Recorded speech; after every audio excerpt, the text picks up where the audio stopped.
دا زمونږ کرکټ بورډ په کوم اساس دی واخیست او په سکواډ کې واچو؟ که دا انجري و رښتیا خبره دا یي که نه؟ او که چېرته جوړ خو صحیح ده نو بیا یې ولې بېرته لرې که؟ او که چېرته انجري و نو ولې واچو؟ اوس دغه اساسي پوښتنه دغه ده چې دې ته باید کرکټ بورډ جواب ووایي چې تاسو په کوم اساس دا ټیم ته اچولی او سکواډ ته څه شی و هغه وخت کې؟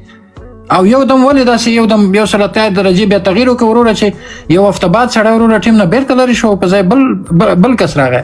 دا اوس اساسي پوښتنه ده. او پاتې شو دلته د تړون خبره، هغه لوبې خو ویټالټي بلاست خو په مارچ کې کېږي که نه؟ سراج صاحب ته معلومات شته؟ وخت ته ورته پوهېږم او هغه ته لا وخت شته نو تړون یې کړی قرارداد یې کړی دی. بله مسله هم وه که نه کرکټ څارونکي چې کوم دي یا کرکټ بورډ ته نږدې خلک چې کوم دي یا هلته چې رابطې څوک لري دو وایي چې نه مشکل اصل کې نوین کې ده، د نه په لوبډله کې چا ته غوږ نیوه، نه یې لوبډل مشر ته غوږ نیوه، نه یې د کوچ خبره مننه، نه د کرکټ بورډ د هغه مسؤلو چارواکو خبرو ته یې غوږ کېښوده. یعنې په ټوله کې اصول نه مراد کول. دا خبرې په اړه معلومات شته چې ازمشنې به نه کوو خوشحال صاحب؟ ځینې خبرې داسې دي موږ ځینې شیان فرض کوو. نوین ما سره جیم کې ده دلته په هغه ته ډیویډ لوایټس ته راځي، ښه موږ یو ځای سره تمرین کوو، زما هم د دې لاس د شولډر هغه ده د ده لاس دومره والي به نه کوې؟ نه نه نه نه حقیقت خبره ده. ما پیږم ما ورته ویلم خدای دې راته کله مه جوړوه ما ته ویل زه دې له خطره تا سره ډېر نږدې نه ما سره کیني ډېرې خبرې زه ډېر هغه کومه دومره حد ته زخمي و ده که نه چې ده په دې ښي لاس باندې موبایل نشي جګولی. دا لیګونه چې اوس وکړل راځم صبر وکئ هغه چې پاتې شه که نه ده دلته هغه وکړه دلته د امای هغه ته ورته د ممبئی انډین هغه چې ده دلته ریهابلیټیشن سنټر و دلته تمرین کاو ښه دلته په همدې لاس په هغه باندې لګیا و د لاس ریکور شم دلته ما سره و په هغه کې دا اوس چې تم که نه لاس ریکور شه لاړه کرکټ بورډ د همدې له خطره دا په سکواډ کې مو واچاو ځکه د ضرورت له نګاه نه دوی په دې پوهېږي چې نوین ته زموږ ضرورت و. صحیح ده؟ اوله خبره خو به زه د وصال صاحب د هغه وکړم د ویلی چې د وډیای کرکټ پرېښود یو ورځنی کرکټ او T20 ته یې ځان هغه کړه اوزګار کړم. دا خو د ده خپله خبره وه. ورې نوین تقریبا 3 کاله مخکې د ما انجري چې ده د سپورټس انجریانې دي په کرکټ کې ښه د منسکس انجري ورته وایي زما هم ده د دې ښي پښې مې ده. صحیح ده؟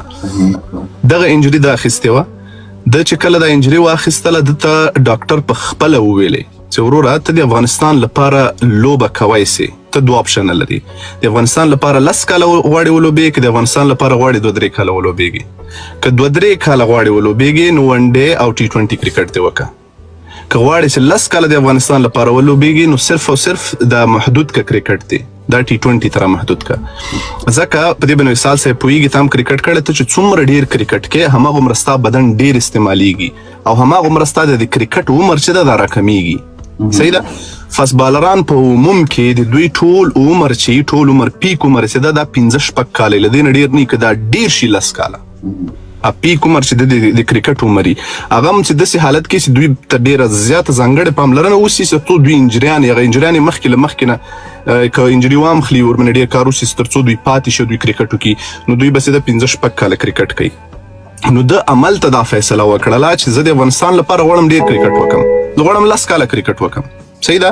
نو ځکه د له وډیای کرکټ نه هغه ورکوو بیا دا خبره هم کړې وه که چېرته د کرکټ بورډ ماته ضرورت وي په یو ورځني کرکټ لپاره نو دا خو کومه غټه خبره نه ده زه به ریټایرمنټ نه ورته راوځم لکه ورلډ کپ ته راووته ورلډ کپ یې وکړه د افغانستان لپاره. صحیح ده؟ اوس خبره دا ده چې دا لاړه دا ریکور شوی و 80-85% ریکور شوی و دا لاړ د غوښتله افغانستان لپاره ورلډ کپ وکړي دا لاړه هلته چې ده په دې لیګ کې لوبې وکړلې له هغې نه وروسته چې ده د انجري زیاته شوله بېرته نو دوی ته ورته ویلې چې ته داسې کار وکړه چې ته لږ وخت نور هم ورکړه دې هغه ته ګرچې ده بیا هم غوښتل چې هغه ته ویلې چې مشکل نشته که تاسې ته ضرورت وي زه کرکټ کوم.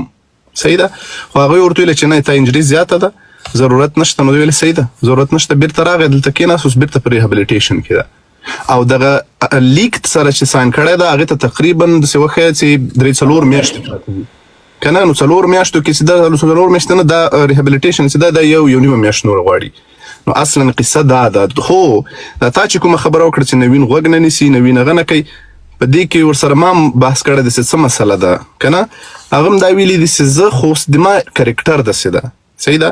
چې اوس مثلا ته مسله شته ته یو خبره وکړې صحیح ده او دا ښه نه وي نو زه وجدانا غواړم تا ته جواب درکم چې ګوره دغه کار دی ښه نه ده په دغه ښه باندې که ته کوچ یې که ته کپتان یې او په دې باندې چې دا نه د کپتان غواړي چې ته داسې لوبغاړی او نه کوچ غواړي چې ته داسې لوبغاړی چې د دوی خبره ته چلنج کړي چې ګوره مثلا ګوره سراج یو د اصولو مقرراتو خبره ده یو ستا د طبیعت خبره ده که نه زه دا وایم یو د علم خبره ده چې ته په یو شي پوهېږي